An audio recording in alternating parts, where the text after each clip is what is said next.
हम लोग क्या पढ़ रहे हैं, टिंडल प्रभाव। हाँ, टिंडल प्रभाव हम लोग समझते हैं क्या है।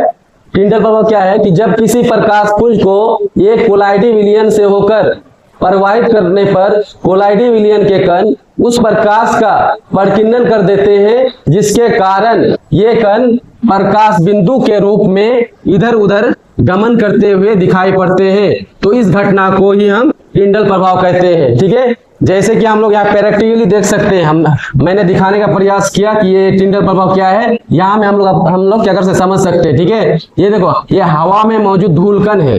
धूलकण को मैंने ये डॉट के माध्यम से दिखाया है। ठीक है, अब बाकी ये डैश डैश के रूप में दिखाई हवा है। ठीक है, अब क्या होता है कि प्रकाश की किरणें आती है और आकर ये जो हवा में मौजूद धूलकण है किसी भी कण में आकर टकराती है, और टकराने पर जो प्रकाश की किरणें हैं इधर उधर बिखर जाती है। अब बिखरने को ही हम क्या कहते हैं, प्रकीर्णन कहते हैं। किसका प्रकीर्णन कहते हैं, प्रकाश का प्रकीर्णन कहते हैं। ठीक है, और जैसे ही प्रकाश का प्रकीर्णन हुआ तो इसी घटना को हम क्या कहते हैं, टिंडल प्रभाव कहते हैं। क्यों कहते हैं टिंडल प्रभाव, क्योंकि ये कोलाइडी विलयन में हुआ। ठीक है, हम लोगों को अगर टिंडल प्रभाव को देखना है कि टिंडल प्रभाव कैसे हो रहा है, तो हम लोग को क्या देखना है, किसी एक कमरा में जाना है। कमरे में जाके किसी भी छोटे छिद्र से आते हुए प्रकाश में मौजूद धूलकण जो गमन करते हुए दिखाई देते हैं उसको देखेंगे तो हमको पता चलेगा कि वहां में जो क्या हो रहा है, ये प्रकाश का टिंडल प्रभाव हो रहा है, जिसके कारण जो है धूलकण इधर उधर गमन करते हुए दिखाई देते हैं। तो एक प्रकाश ये टिंडल प्रभाव कहते हैं, उसे हम क्या कहते हैं, टिंडल प्रभाव।